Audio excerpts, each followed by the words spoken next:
astonished by a new enlightenment invaded by a streak of the Absolute, they marveled at her, for she seemed to know what they had glimpsed at times afar. They marveled at her. All those great realized rishis, Gautama and many other rishis who were there, the ashramas there, they say that we had done tapasya for years and years and years, but we don't realize that kind of a thing.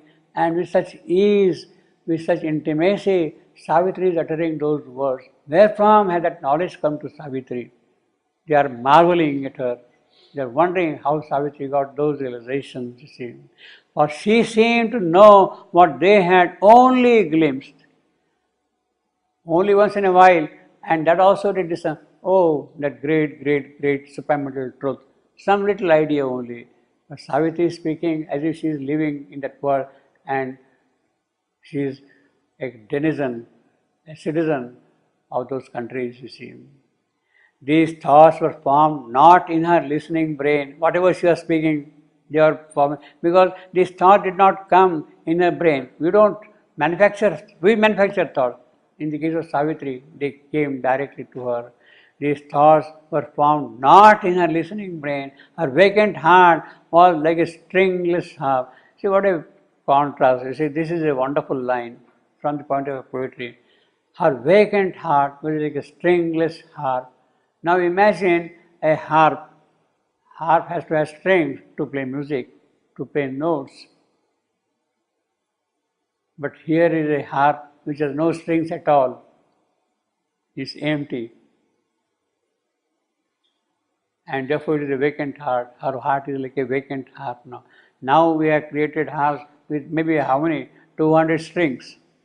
One of the recent harps has as many as 200 strings. They will play different kind of notes in different octaves, this octave, that octave, that octave. So, but Savitri's heart is without strings and it plays the music of God, you see.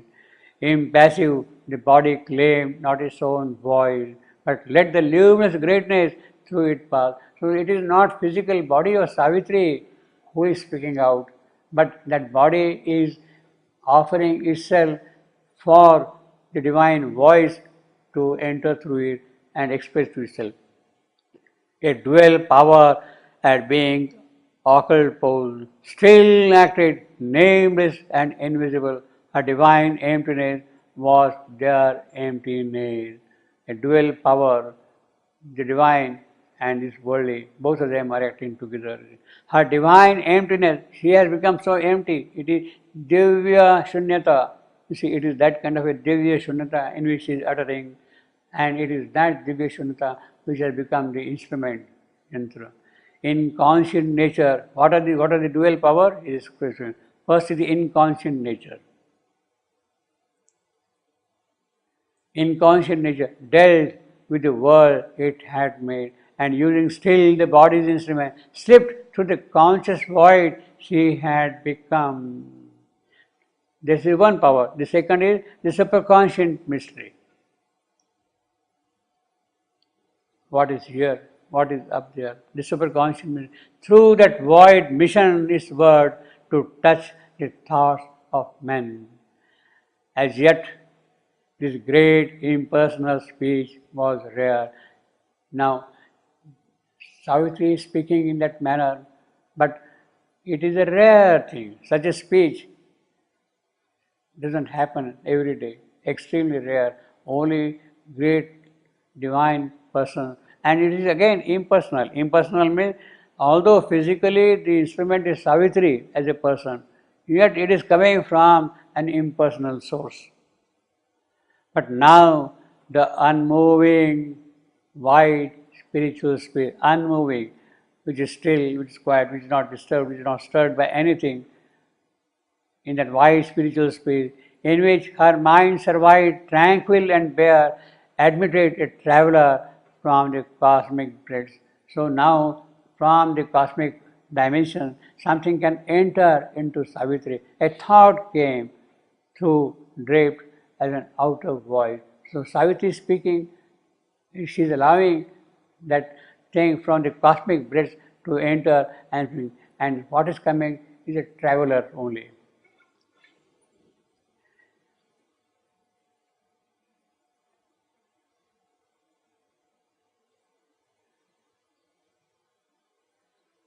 Who came? A thought. Through the drift as an outer voice. So the thought is there and it is speaking from the world. Now that thought, it stands for that thought.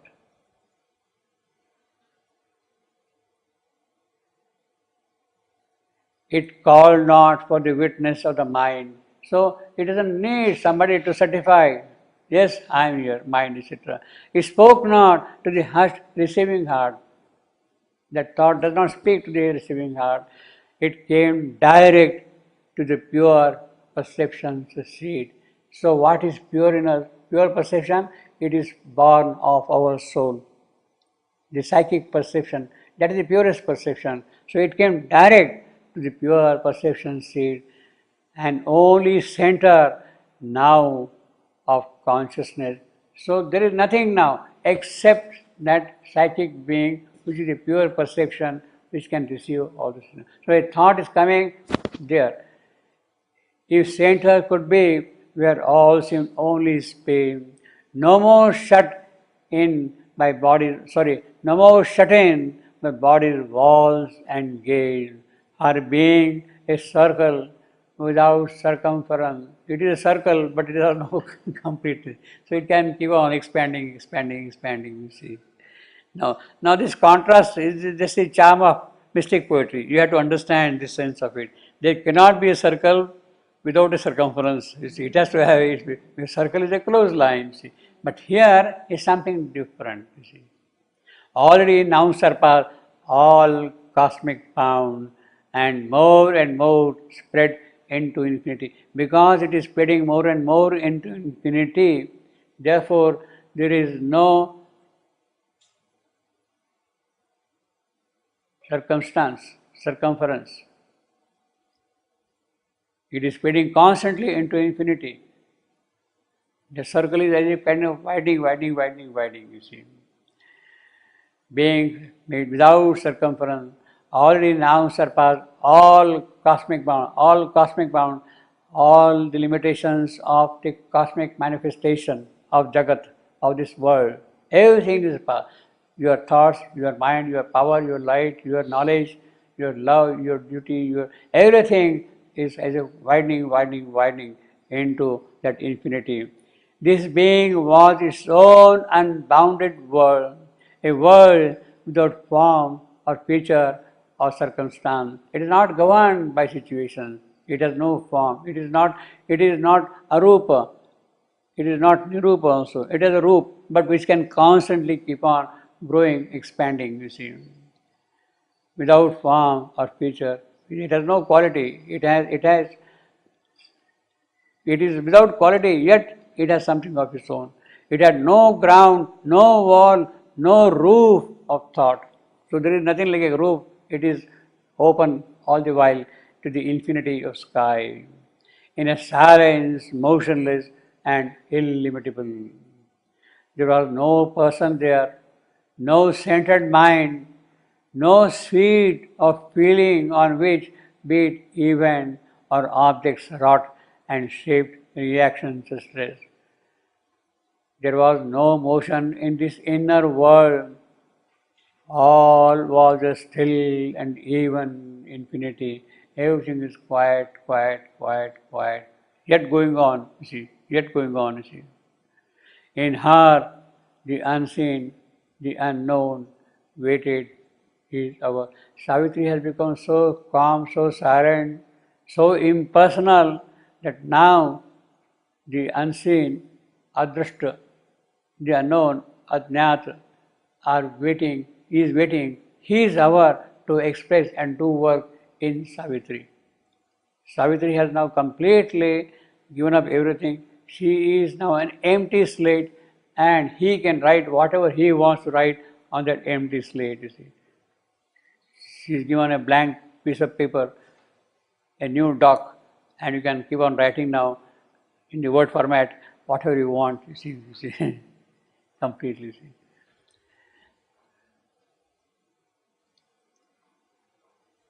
So that is the condition of Savitri. Savitri is brought back by the ancient mother, the spirit of the earth who has been there right from the creation. She has been brought back. Yet Savitri has that God's nothingness in her. It is in that nothingness, whatever is happening now in the case of Savitri. So now Savitri is the perfect person for that nothingness, for the divine, to express himself the way he wants anything to be expressed. But now she sat by sleeping Satyavan. So under that condition, Satyavan is sleeping there and Savitri is watching him. Awake within, and the enormous night surrounded her with an unknowable swirl. What is going to happen tomorrow? Savitri is in the dark, enormous night. Savitri has given up completely, but tomorrow Satyavan is sleeping all right. He will get up in the morning and the day of his death is there waiting for him. On that day he is going to die. He is destined to die. Satyavan does not know it. In fact, it is only Savitri who is aware of this event. She was foretold, it was foretold by Narad that on this day returning, Satyavan must die. Savitri was aware of it. She is sleeping, she is now knowing that that day is coming. But now she sat by sleeping, Satyavan, awake within. She is alert. She is now ready to face the eventuality. She is there to face the attack of death, the hostile force which will act upon. And the enormous night surrounded her. That is why the enormous night, because of death there. With the unknowable swars, a voice began to speak from her own heart that was not hers, yet mastered thought and sense. Something started speaking in Savitri, but who is speaking? That is not Savitri who is speaking. Somebody else is speaking. Mastered her thought and sense. Somebody else had taken possession of Savitri, and it is he who is expressing whatever it wants to express through Savitri. Mastered her thought and her sense. As it spoke, all changed within her and without. So while Savitri is sitting there by the side of his husband, who is still asleep, everything within her changed completely. As it spoke, all changed within her and without. All was, all lived. She felt all being one. This world, that world, everything, it is God's world, everywhere, all one. The world of unreality ceased to be mithya, ashashvata, whatever is there, all that has stopped. There is nothing transient, nothing which is fleeting, everything is stopped, nothing which is an illusory thing. The world of unreality ceased to be. There was no more a universe built by mind. Now, world of unreality. Who has created this world of unreality? It is not God who has created the world of unreality. It is built by mind. It is our mental notion of things, our conception of things. It is that which has created this unreality within us. The world of unreality ceased to be. There was no more a universe built by mind, convicted as a structure or a sign. A spirit, a being, saw created thing and cast itself into unnumbered form. But who has made now? Actually, it is the spirit who saw things, who knows things. Why this whole creation? Why the mind? Why the life? Why the matter? Why trees, flowers, gardens? All these things, all these patterns. Why? The spirit knows it and casts itself into unnumbered form. That is the whole purpose of the spirit. Spirit was alone. Spirit wanted to be many, and therefore he has created many forms, and constantly it keeps on. For what? So that he can live in many forms. The spirit can express itself in many forms, in many qualities. And was what it saw and made all now became an evidence of one stupendous truth, a truth in which negation had no place, a being and a living consciousness, a stark and absolute reality. So everywhere it is that reality alone which is seen by Savitri, which is experienced by Savitri. There is nothing which is not real at all. There the unreal could not find a place. Well, this is kind of an elaboration of the same thing. There the unreal could not find a place. The sense of unreality was slain. The sense of unreality was slain. How? Savitri, he has already said, where does the unreality come from? The unreality comes from mind. It is that sense of mind which is removed, and it is replaced by what? By pure perception, by the spiritual knowledge, by direct identification with things and objects. The sense of unreality was slain. There all was conscious, made of the infinite. All had a substance of eternity. All had a substance of eternity. You see, that's the whole beautiful thing here. Padartha is full of Brahman. That is what she sees everywhere. Everywhere. It is that. All had a substance of eternity. Brahman, Brahman, Brahman. Everywhere is what she sees. Yet, this was the same, indecipherable. It seemed to pass from it universe like a dream, vanishing forever into the original void. But it is that as if it was creating something which was vanishing into the original void because of the mind. You see. But this was no more some vague ubiquitous point or a cipher of vastness in unreal knot. It was the same, but now no more seen for the living to the living class of her recovered soul. It was herself, it was the self of all, her Atman, which is the Atman of everybody. It is that identification which has come to her. It was herself, it was the self of all. It was the reality of existing thing. So what is remaining now? Everything which is there is real nature, is real truth basis, truth content is what is observed and seen. It was the consciousness of all that lived and felt and saw. It was timelessness and time. It was the bliss of formlessness in form, whether it has a rupa or it has no rupa. It is what? It is the same ananda. Whether it is form or formless, it is the same joy of expression which is there present. Rupa or no rupa, arupa, it has the ananda everywhere. It can be formless ananda, it can be ananda with form. It is the same thing. It was the bliss of formlessness and form. See, formlessness arupa, form rupa. It was the same bliss there everywhere. It was all love and one beloved's arm. So it is same prema everywhere, everywhere, everywhere the same. It was sight and thought in one all-seeing mind. The mind which sees everything, it is its sight, its thought, which Savitri sees everywhere around now here. It was joy of being on the peace of God.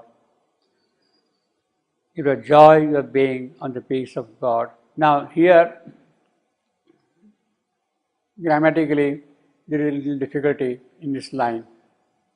It was joy of being on the peace of God. It could be read like this. It was joy of being, joy where?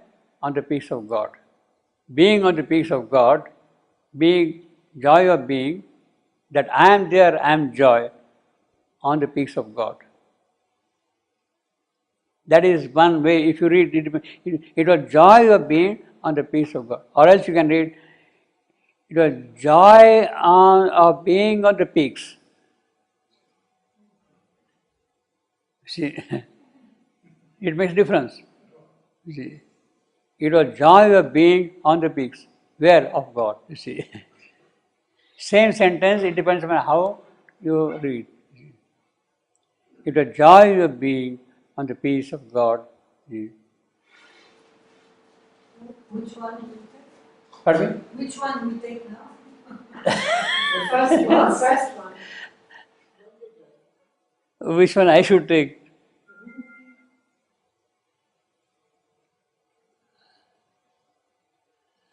I will take this.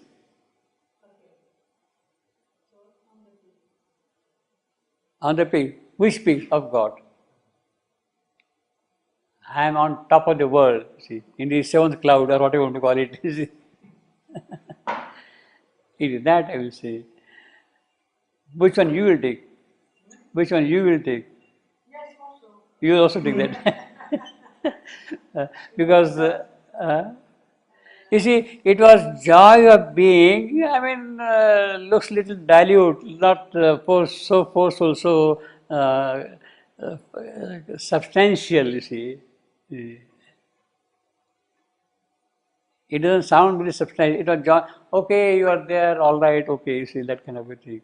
Whereas joy of being on the peaks, see, is something which is achieved, which is obtained, which is, Being is the verb. yes, yeah. Being is a verb, will be, it was joy of, whereas joy of being is not that, it is noun. You see, Now, verb. yeah. Yeah. What does he translate? Exactly same. You can take both. He has put the same, It was translated exactly like English. It means you can understand both. No, but does the French translation give both the senses? Yes. Huh? Lucky. C'était la joie d'être Yeah. sur les pics de Dieu. Ah. It could be both. So both possible, okay. But for the sake of argument, if I put B, capital,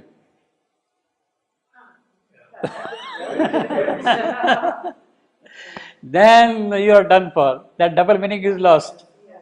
You see, if I put B capital, then the whole charm is lost.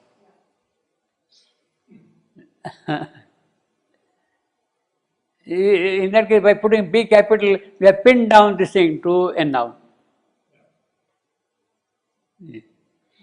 which is not desirable. You see,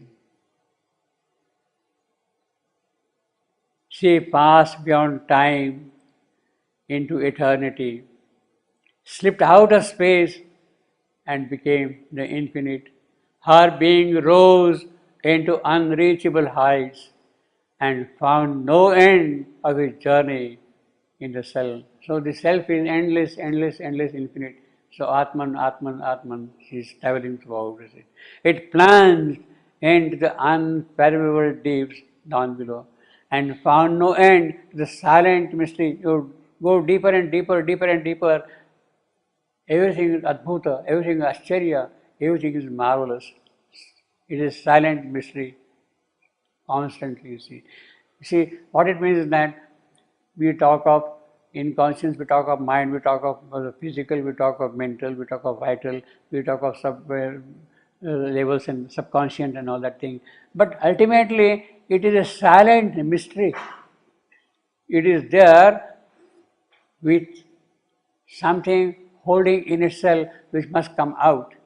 So that endless mystery is there even below, below, below, down into the inconscient also. So she says everywhere it plunged into unfathomable deep and found no end to the silent mystery that held all world within one lonely breath, yet harbored all creation's multitude.